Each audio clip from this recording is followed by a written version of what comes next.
नमस्कार दर्शक बंधु आज हूँ गुरुवार दिन डिसेम्बर मास 11 तारिख आसतु जानिबा आज संपूर्ण खबर और देश दुनियार सबु बड़ खबर उपरे नजर पकाइबा ता पूर्व चैनल ले नुआ आसीथिले चैनल को सब्सक्राइब करी पाखरे आसुथिबा बेल आइकन को ऑन करी रखंतु प्रतिदिन एमिति न्यूज वीडियो सर्वप्रथमे देखिबा पई तेबे आसतु आज गुरुत्वपूर्ण खबर गुडी को उपरे नजर पकाइबा। आज प्रथम खबर रही ईपीएफओ पेंशन उपरे प्रति वर्ष केते मिले सुध घरे बसी एपरी करंतु जांच। भारत में कर्मजीवी लोकों पई पीएफ हेउछि एक संचय जहा उपरे भरोसा करा जाई पारिबो।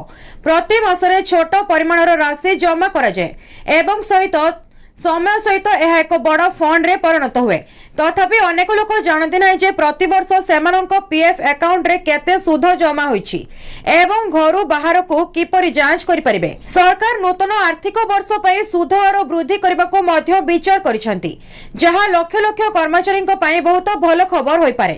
2024 रु 25 पई सुध हार 8.25%। 2024 रु 25 आर्थिक वर्ष पई ईपीएफ उपरे 8.25% सुधरे पीएफ प्रदान करा जाउछि।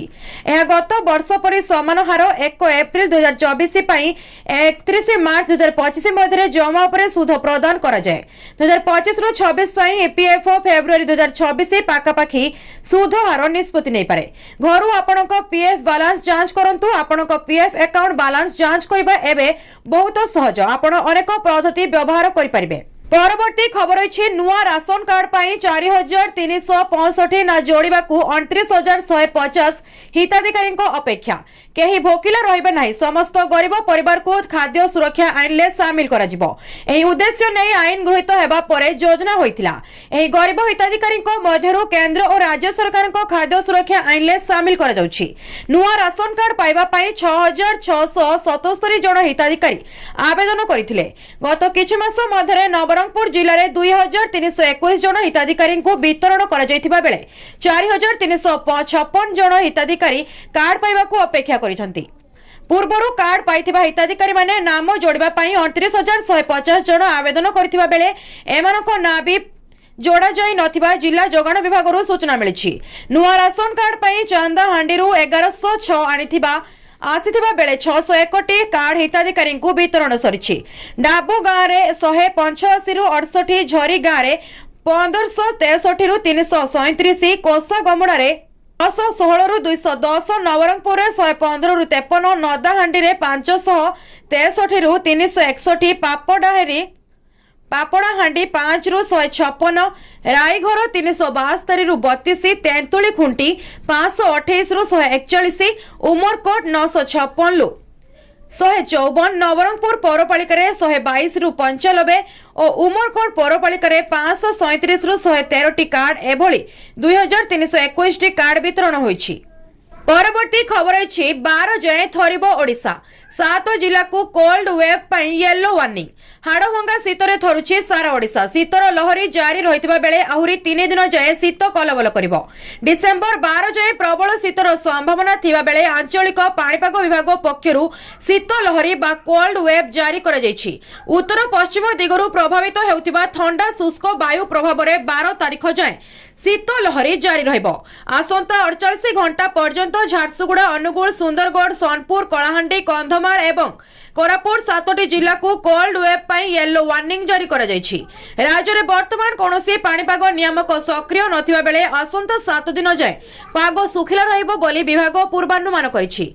आंचलिक पाणीपाग केंद्र निर्देशिका मनोरमा महांती कहिसेंती राज्य रे गत 24 घंटा रे हेला पाग सुखिला रहिछि। उत्तर पश्चिम दिगरु प्रभावित हेउथिबा ठंडा शुष्क वायु प्रभाव रे 12 जाए शीत लहरी जारी रहिबो।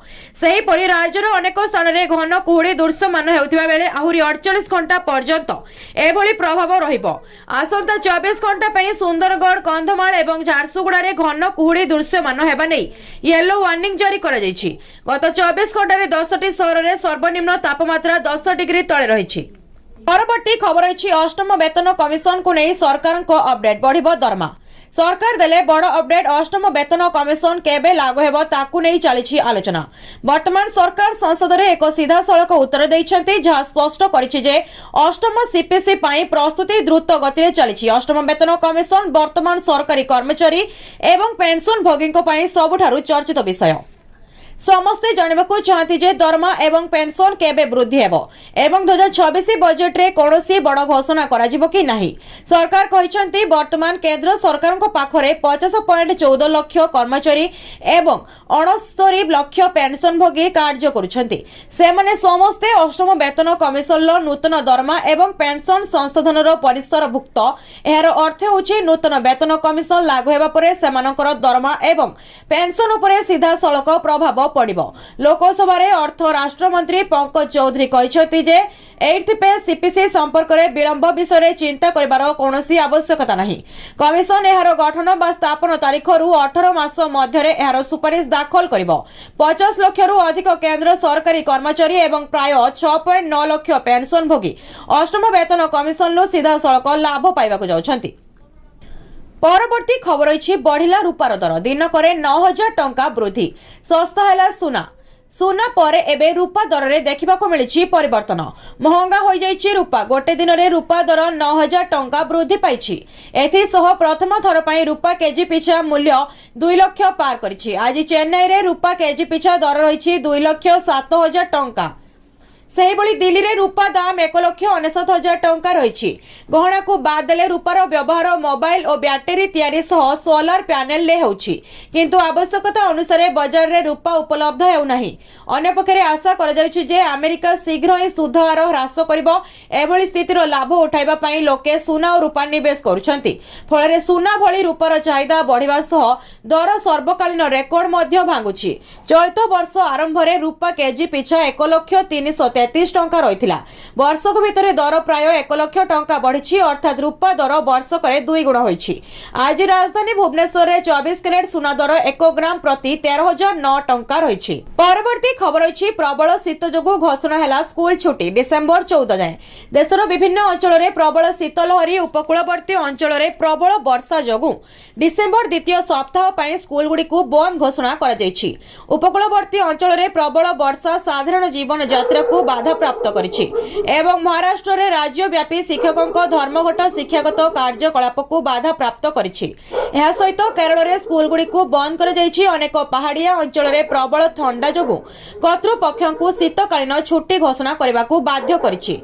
दक्षिण पश्चिम एवं उत्तर भारतर किछि अंश रे स्कूल गुडी को डिसेंबर द्वितीय सप्ताह पर्यंत बंद रहइबो। डिसेंबर 8 रु 14 तारिख पर्यंत स्कूल छुट्टी घोषणा करा जायछि। जम्मू एवं काश्मीर रे प्रबल ठंडा जोगु स्कूल गुडी को एक सप्ताह पई बंद रखा जायछि। प्रशासन एही ऋतु पई एक विस्तृत शीतकालीन छुट्टी सूची मध्य प्रकाश करिछि। स्थानीय संस्था निर्वाचन जोगु केरल डिसेंबर 9 एवं 11 तारिख रे स्कूल छुट्टी घोषणा करिछि। खबर अछि वर्ष को केवल एतिक थर मिले मागणा चिकित्सा न मिलिले जानिबे पकेट्रु बाजिबो टंका। भारत साधारण लोकंक पई स्वास्थ्य सेवा सुलभ करबा पई सरकार अनेक प्रमुख पदक्षेप नैछंती, जहा माध्यरु सबठारु प्रमुख हेउछि आयुष्मान भारत योजना, जहाकू एबे विश्वर सबठारु बड़ स्वास्थ्य बीमा योजना मध्यरु गोटिए बोली विवेचना करा जाए। लोक माने प्रायतः भाबंती जे आयुष्मान कार्ड पाइबा परे सेमाने वर्ष सारा मागणा चिकित्सा पाई परिबे कि नाही। एही प्रश्न गुरुत्वपूर्ण कारण असंपूर्ण सूचना जोगु रोगी माने शेष मुहूर्त रे हॉस्पिटल ले असुविधार सम्मुखीन हुअंती। जदि आपण एही योजनार जण हिताधिकारी तेबे एहार नियम एवं चिकित्सा सीमा को भल भाबरे बुझिबा अत्यंत गुरुत्वपूर्ण।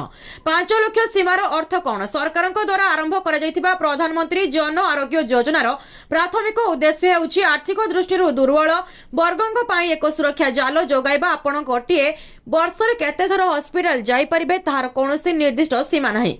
ଆପଣ ଅସୀମିତ ଥର ପଞ୍ଜୀକରଣ କରିପାରିବେ, କିନ୍ତୁ ଏହି ସୁବିଧା କେବଳ 5 ଲକ୍ଷ ବାର୍ଷିକ ସୀମା ପର୍ଯ୍ୟନ୍ତ ପ୍ରଯୁଜ୍ୟ। परवर्ती खबर अछि सुभद्रा हिताधिकारी बड़ खबर। नुआ वर्ष रे एकाथरके 2टी किस्ती पाइबे नुआ हिताधिकारी। सुभद्रा हिताधिकारी बड़ खबर। नुआ वर्ष रे एकाथरके 2टी किस्ती पाइबे नुआ सुभद्रा हिताधिकारी। आमे पोर्टाल खोलिछु 21 वर्ष जाकु हैला सेमाने आपे आपे जोड़ी हेउछंती। अधिक कोटिए टपिला सुभद्रा हिताधिकारी संख्या। उपमुख्यमंत्री कहले आगकू किए पड़िबे बाद किए हेबो जोड़ी समस्ते सुभद्रा टंका पाइबे सेथिपाई आम विभाग काम करुछि। क्षेत्र परिदर्शन पर सुभद्रा योजना रे जोड़ी हेलेनी 17 लाख रु ऊर्ध्व महिला। वर्तमान 1,03,98,801 महिला प्रथम द्वितीय किस्ती पाइछंती। सेथि मध्यरु 97,51,479 जन महिला सुभद्रा टंका पाइछंती।